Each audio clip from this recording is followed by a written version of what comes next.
Assalamualaikum warahmatullahi wabarakatuh. Alhamdulillahillazi ja'alal qalama lil kitabah wal kitabatu lil qiraah wal qiraatu lil ma'rifah wal ma'rifatu lil ibadah wal ibadatu lillahi ta'ala wahdah. Assalatu wassalam ala nabiyyina Muhammad sallallahu alaihi wasallam. Amma ba'du. Yang pertama-tama dan yang paling utama, marilah kita panjatkan puja dan puji syukur kita atas kehadiran Allah Subhanahu wa taala. Allah yang Maha Pengasih, yang kasihnya tak pernah pilih kasih. Allah yang Maha Penyayang, yang sayangnya tak pernah berkurang. Dengan nikmatnya lah kita dapat berkumpul di musabaqah Syahril Quran yang insya Allah diberi barakah ini. Amin ya rabbal alamin. Salawat beriringkan salam kita haturkan kepada junjungan besar kita, tauladan kita, Nabi Muhammad sallallahu alaihi wasallam. Salli ala Muhammad. Assalamu alayka ya Rasulullah. Assalamu alayka ya Habibi ya Nabi Allah ya Rasulullah. Dewan Hakim yang arif dan bijaksana, serta para hadirin dan hadirat yang kami banggakan.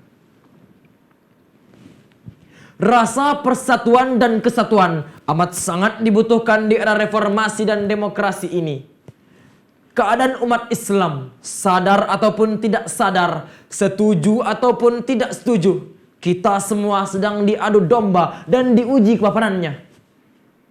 Hampir setiap saat hadirin, kita semua dipertontonkan kehidupan yang kontras dari apa yang disyariatkan oleh Allah dan Rasulnya. Kita semua menghirup udara demokrasi tanpa menyaring dan menganalisa resistensi dari virus yang ditebarkan. Euforia demokrasi yang menjunjung tinggi hak kebebasan dan hak asasi manusia bukan tidak punya resiko ataupun tujuan, tapi merupakan konspirasi bagi musuh-musuh bangsa dan Islam. Kita lihat hadirin, mulai dari pemilihan kepala desa hingga kepala negara telah menorehkan berbagai macam warna. Belum lagi ditambahnya berbagai macam banyak politik bagaikan bak cendawan di musim hujan yang semakin mewarnai perbedaan. Hingga saudara dengan saudara, jiran entah tetangga, bahkan suami istri pun berpisah lantaran perbedaan dukungan.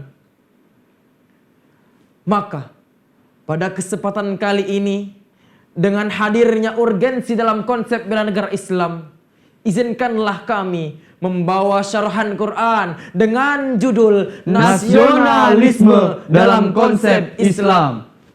Berkaitan dengan uraian tersebut, mari kita dengarkan firman Allah Subhanahu wa taala, tepatnya di surah Ali Imran ayat 103 yang berbunyi, A'udzu billahi minasy syaithanir rajim. Bismillahirrahmanirrahim.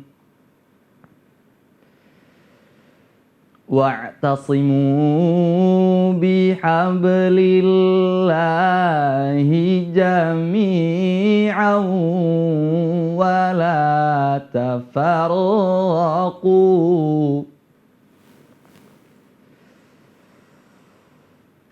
Wadhkuru ni'matallahi 'alaikum idh kuntum a'da'an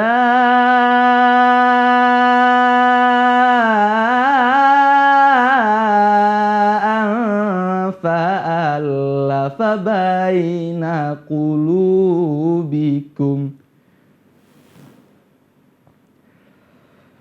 fa'allafa baina qulubikum fa'asbahtum bi ni'matihi ikhwana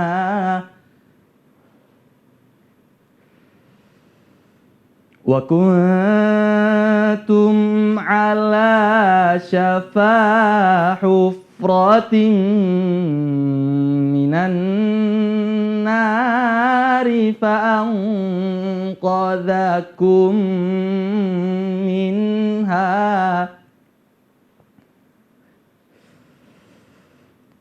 kadzalika yubayyinullahu lakum ayatihi la'allakum tahtadun. Aku berlindung kepada Allah dari godaan syaitan yang terkutuk dengan menyebut asma-Mu ya Allah yang maha pengasih lagi maha penyayang. Dan berpegang teguhlah kamu semuanya pada tali agama Allah.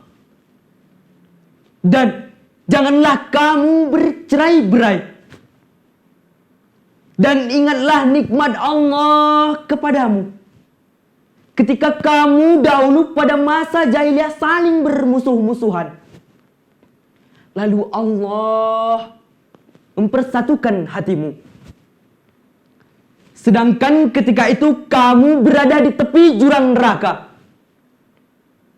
Lalu Allah menyelamatkanmu dari sana. Demikianlah Allah menerangkan ayat-ayatnya kepadamu agar kamu mendapatkan petunjuk. Dewan Hakim yang arif dan bijaksana di dalam tafsir Al-Qurtubi jilid 4 halaman 159 menyatakan bahwa Allah sungguhnya memerintahkan kita untuk bersatu padu dan melarang kita untuk berpecah belah. Karena perpecahan itu adalah kerusakan, sedangkan kebersamaan al-jamaah adalah keselamatan. Sedangkan di dalam hadis Abdullah yang diriwayatkan oleh Ibnu Mardawayh bahwasanya Rasulullah sallallahu alaihi wasallam bersabda, Al-Quran adalah tali Allah yang kokoh, cahaya yang menerangi, pemberi manfaat dan penjaga bagi orang yang memegang teguh dengannya. Dapat kita bayangkan hadirin, bagaimana Rasulullah sallallahu alaihi wasallam dengan pengikutnya yang hanya dapat dihitung jari di tengah rongrongan kaum kafir Quraisy dapat lolos dan memenangkan berbagai macam pertempuran hanya dengan satu tekad, bersatu teguh dalam tali agama Allah.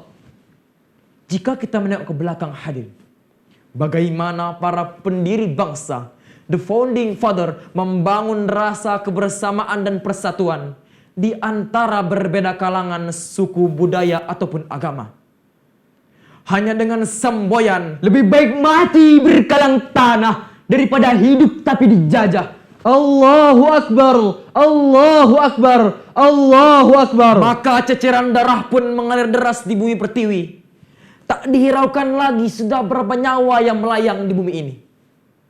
Namun kenapa hadirin pada akhir-akhir ini negara kita, negara Indonesia tercinta seakan tercabik-cabik pemahamannya oleh demokrasi yang kebablasan.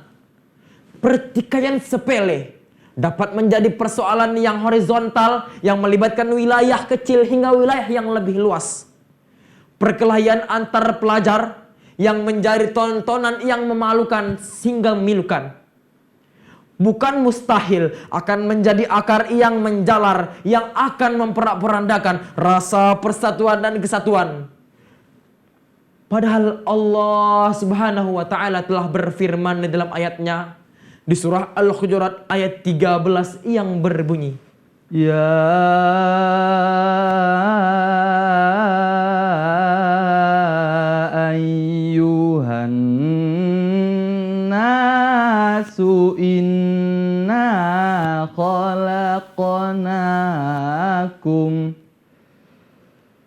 khalaqnakum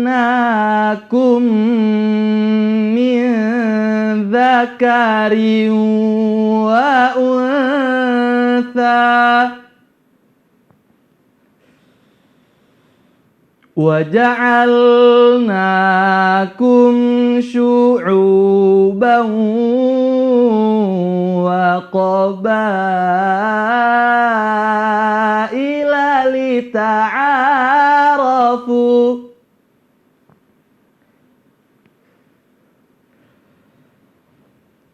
Inna akramakum indallahi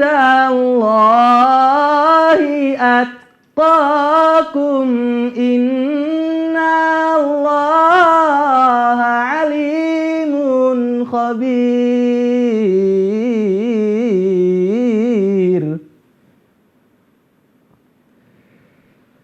Innallaha alimun khabir.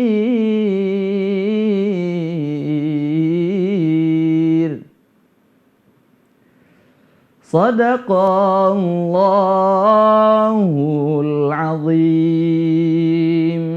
Wahai manusia, sungguhlah kami ciptakan kamu dari seorang laki-laki dan perempuan, dan telah kami jadikan kamu berbangsa-bangsa, bersuku-suku, agar kamu saling mengenal. Dan orang yang paling mulia di antara kamu di sisi Allah ialah orang yang paling bertakwa. Sungguh Allah yang maha mengetahui lagi maha teliti. Maha benar Allah yang maha agung atas segala firman-Nya. Dewan Hakim yang bijaksana dari ayat tersebut mengisyaratkan bahwa pada hakikatnya manusia berasal dari satu zat individu yang kemudian berkembang dan tersebar di bumi Allah Subhanahu wa taala. Entah berapa banyak saja, di bumi pertiwi saja sudah 280 juta jiwa yang menempat di bumi ini. Berjajar dari Sabang sampai Merauke. Satu nusa, satu bangsa, Satu tanah air kita, Indonesia tetap jaya, jayalah Indonesiaku. Kita harus sadar bahwa di dalam diri kita telah mengalir darah yang sama, mengemban amanah yang sama, menyembah Tuhan yang sama, dan beribadah dengan tata cara yang sama pula. Islam tidak meletakkan perbedaan di antara kita. Entah dia orang Arab ataupun orang Afrika, orang Cina ataupun orang Amerika. Islam meletakkan persamaan derajat di antara seluruh manusia. Dan Islam hanya melihat ketaatannya kepada Allah Ta'ala. Dewan Hakim yang kami banggakan, kesimpulan dari syarahan kami adalah bahwasanya kita berasal dari satu zat yang individu, yang kemudian saling menjaga di antara sama. Dan untuk menjaga rasa nasionalisme di dalam kehadiran negara Indonesia. Ada sumur di ladang, airnya segar untuk mandi. Jika ada diberi kesempatan mendatang, berikanlah kami syarah Quran lagi. Mentari senja mulai tenggelam, hujannya turun mulai jatuh. Kita akhiri dengan salam. Wassalamualaikum warahmatullahi wabarakatuh.